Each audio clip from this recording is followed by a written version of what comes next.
Assalamualaikum warahmatullahi wabarakatuh. Kami daripada kumpulan 14 akan membentangkan tugasan fi'al ibadat yang bertajuk Kaedah Takbiratul Ihram dalam solat. Okey, pertama sekali pengenalan. Takbiratul Ihram adalah salah satu daripada rukun solat dan termasuk dalam rukun-rukun qauli. Bacaan Takbiratul Ihram wajib diucapkan serta didengari oleh telinga sendiri. Seterusnya, dinamakan Takbiratul Ihram kerana ia adalah takbir yang mengharamkan ke atas seseorang daripada melakukan apa-apa perbuatan yang harus sebelum solat. Kemudian, terdapat perbezaan kaedah mengangkat takbir antara lelaki dan perempuan dan ada juga rukhsah atau keringanan dalam rukun solat tersebut. Kaedah yang betul dalam takbiratul ihram. Diperintah untuk menghadap kiblat, kemudian meletakkan tangan di kedua sisi badan. Terusnya, mengangkat tapak tangan selari dengan bahu dan ujung anak jari selari dengan cuping telinga sebelah bawah, disertakan niat dan mengucapkan Allahu Akbar. Kemudian, turunkan kedua-duanya dan letakkan di bawah dada. Akhir sekali, menggenggamkan tangan kanan ke atas pergelangan tangan kiri. Kaedah yang salah dalam takbiratul ihram. Yang pertama, takbir ketika belum sempurna berdiri ataupun melangkah ke saf. Yang kedua, niat terlebih dahulu sebelum takbir ataupun selepas takbir. Yang ketiga, mengangkat tangan tidak setinggi bahu maupun telinga.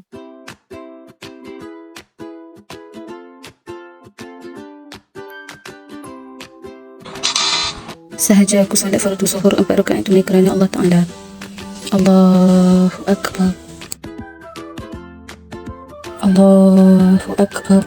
Sahaja aku solat fardu zuhur 4 rakaat tunai kerana Allah Ta'ala. Allahu Akbar. Seterusnya, cara bacaan takbiratul ihram yang betul adalah pertama sebutan A yang nipis, kerana A adalah huruf hamzah sebenarnya, iaitu hamzah wasal, jadi kena nipis. Yang kedua, sebutan lam pada huruf Allah perlu ditebalkan dan panjang 2 harakat, kerana sebelum kalimah Allah tu ada berbaris atas, jadi lam tu perlu ditebalkan. Yang ketiga adalah sebutan qaf, ak. Matikan huruf qaf dengan syiddah sekat, iaitu sekat suara, dan sifat hamas angin, iaitu bila disebut ak macam tu. Yang keempat adalah bar.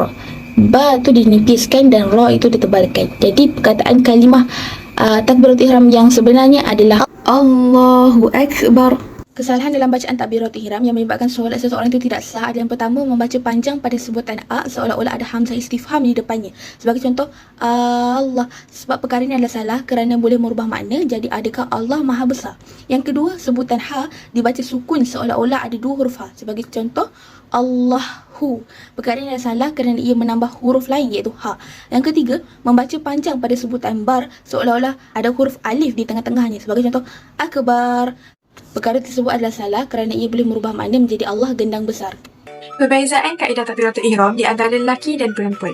Bagi lelaki, tangan perlulah direnggangkan dan ketiak dibuka luas. Ibu jari perlulah berada di bawah cuping telinga. Bagi perempuan pula, tangan perlulah dirapatkan ke dada dan ketiak ditutup rapat. Jari hantu perlulah berada di bawah cuping telinga. Dan tangan tidak melebihi paras bahu. Bagi rukhsah ketika takbiratul ihram, jika seseorang itu bisu kerana kemalangan ataupun penyakit, maka wajib bagi dia untuk menggerakkan lidah dan bibir seperti mana orang yang bertakbir. Dan adapun orang yang bisu dari lahir, maka cukup memadai bagi dia hanya menggunakan niat sahaja. Adapun untuk orang yang pekak, maka wajib bagi dia mengeluarkan suara dengan kadar yang didengari oleh telinga dia. Dia kena agak-agak je. Lepas tu untuk orang yang tak dapat menutup ataupun tak dapat mempelajari cara bacaan takbiratul ihram tu, dia harus menggunakan terjemahan dalam bahasa lain.